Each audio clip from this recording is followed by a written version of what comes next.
This lesson is on power of 10 negative exponents. Alright, so if we want to evaluate this, what this really means is we're going to have 1 over 10 to the 4th. Anytime you see a negative exponent, it can be written as a fraction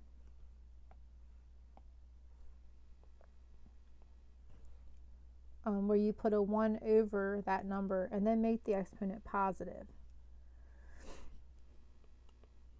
Alright, so then again we want to keep evaluating this.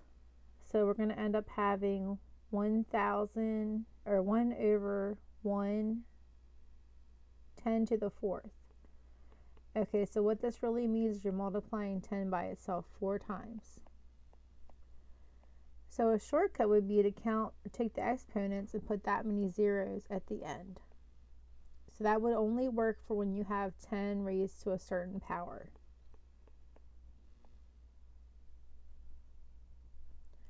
Now the next type of problem you might see is 1 over 1 million as a power of 10.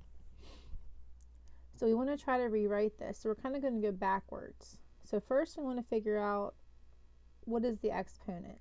Alright, in this case we have 6 zeros, which means 10 was multiplied by itself 6 times. And then if we want to write as a power of 10, we know we have to make it a negative exponent. Alright, so to make it a power of 10, because we have this in the denominator, we have to make it negative, which means the same thing.